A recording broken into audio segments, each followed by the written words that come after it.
Hello everyone from the Northeastern Catholic District School Board. It's Mr. Bueller, and once again I am with Milton! Thank you, Milton, for being here.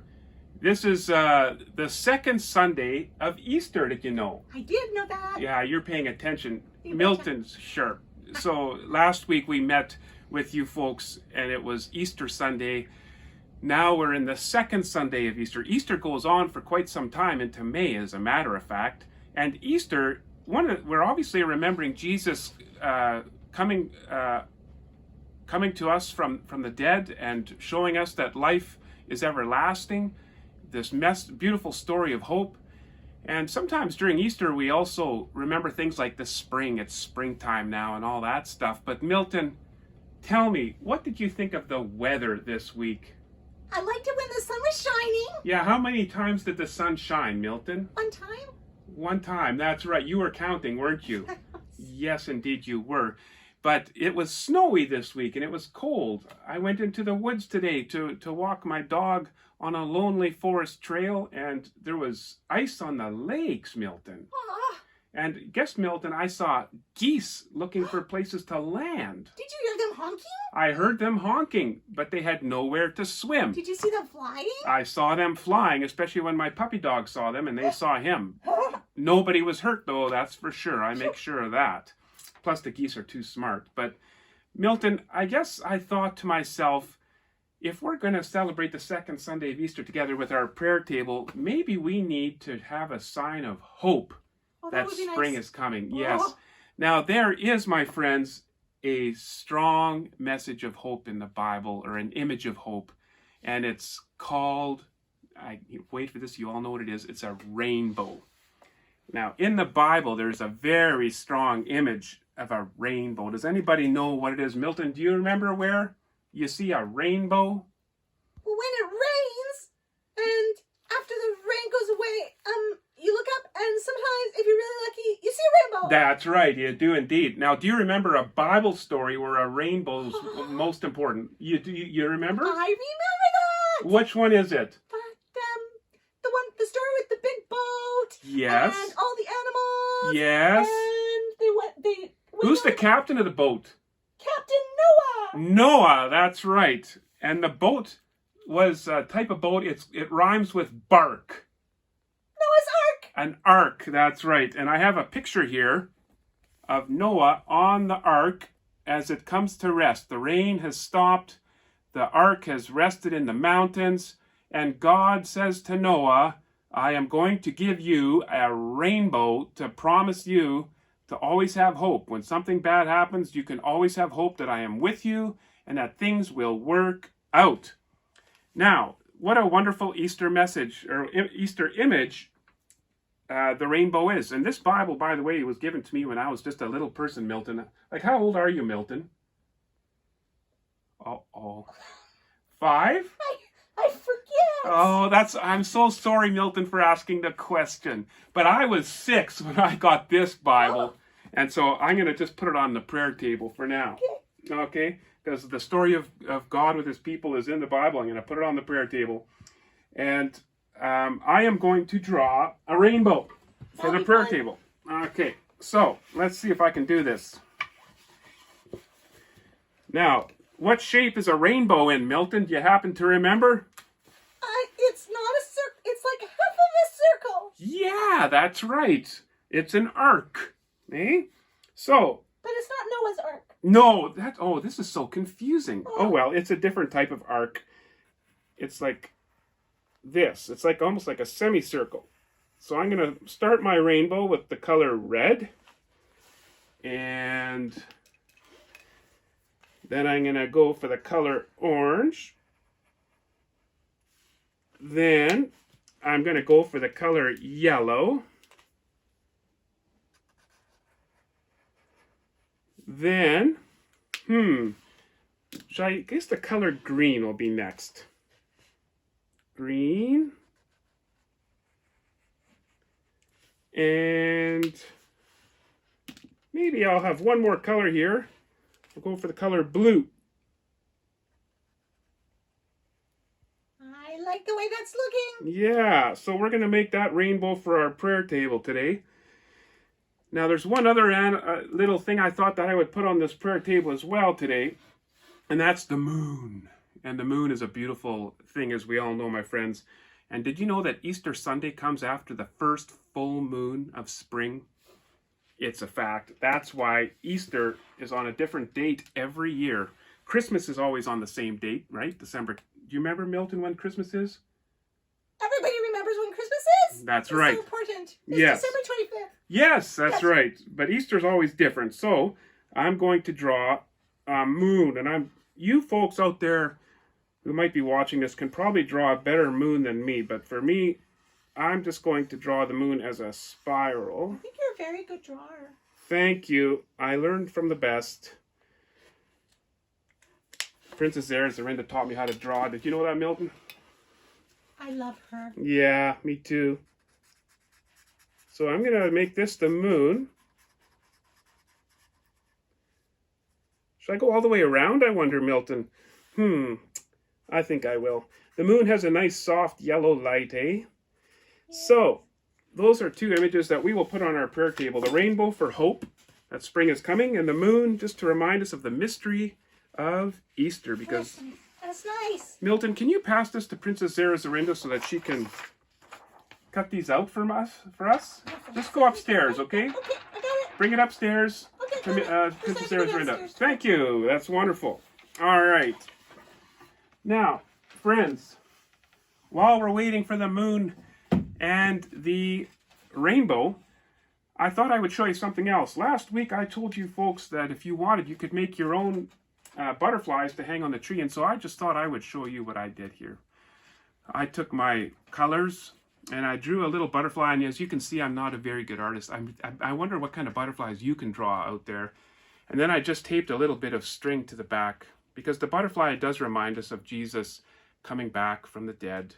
Because just like out of the tomb, the butterfly is born out of a cocoon where it's been sleeping a long time.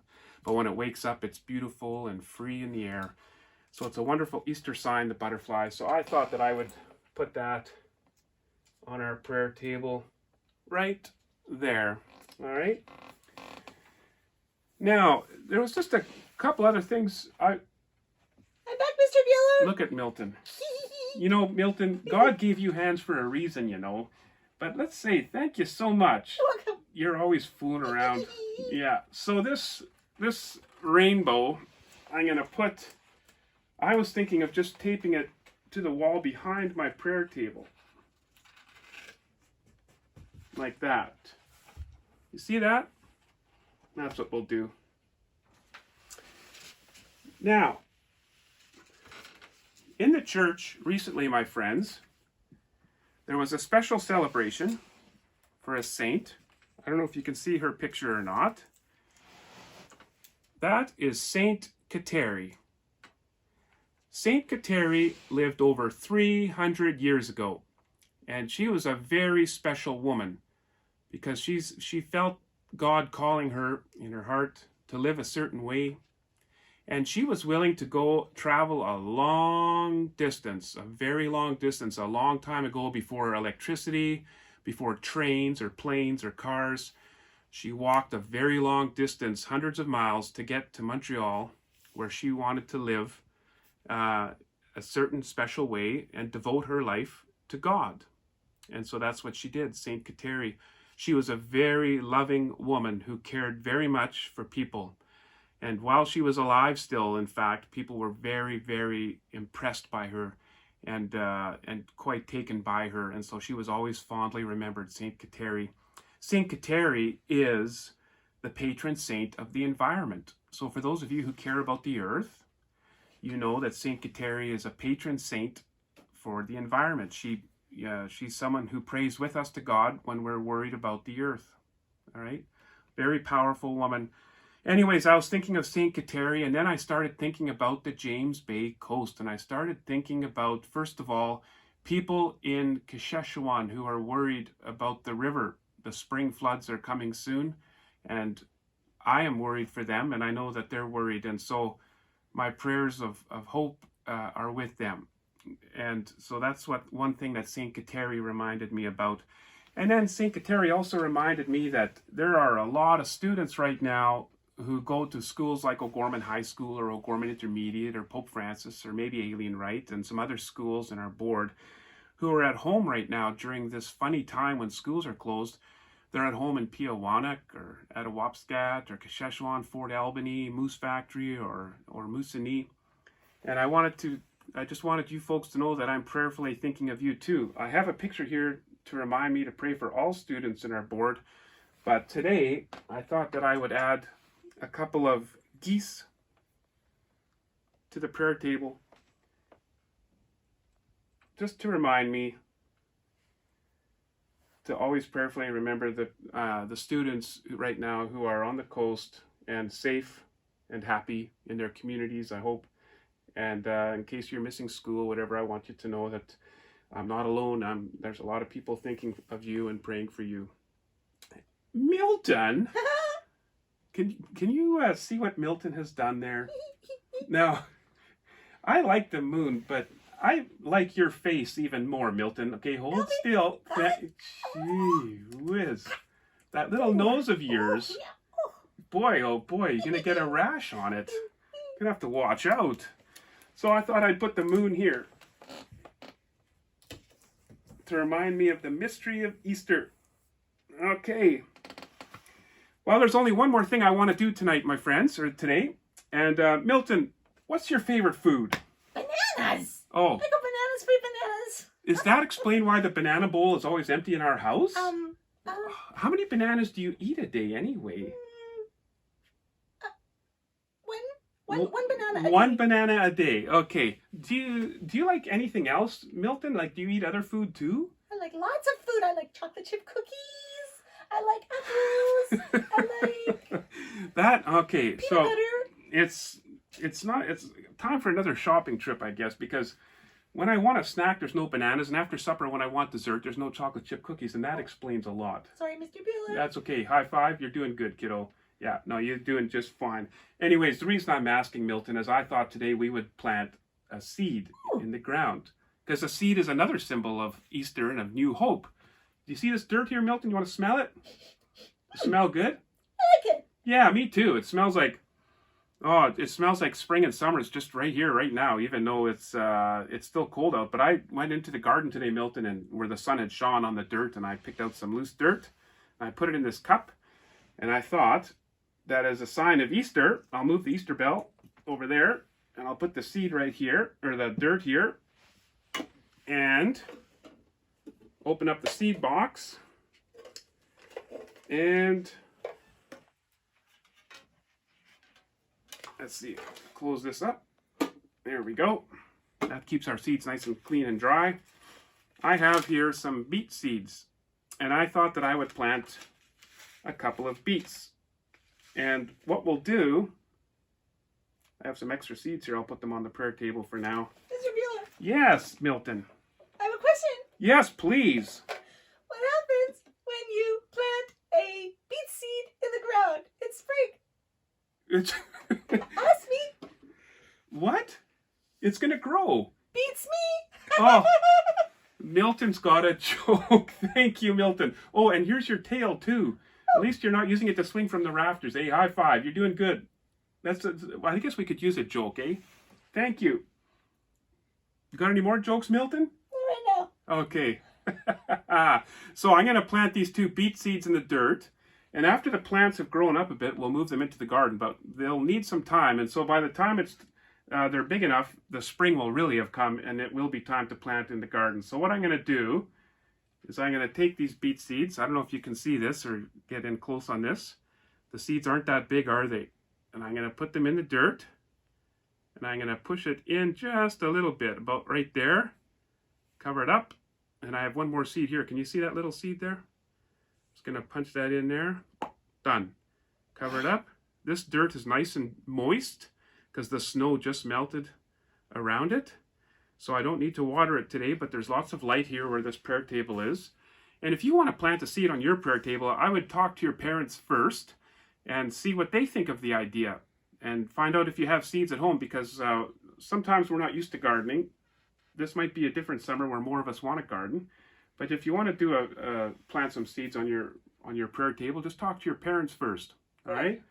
So, I think that's it, Milton. What was your favorite part about the prayer table today? I liked my beat joke the best. The beat joke was... It was such a good joke that I didn't even get it. But I really like your butterfly. Yeah, thank you. I enjoyed making this butterfly, and it's going to hang here. And we have the rainbow and the moon. We've planted a seed. We're remembering our students on the James Bay coast with these geese. And yeah, I think that's it. Thank you so much, my friends, for listening today. Milton, thank you so much for being with me again today. Fun. Yeah, thank you. I appreciate this very, very much. And thanks for bringing those pictures and getting them ready for the wall. So bye-bye, everyone. Bye.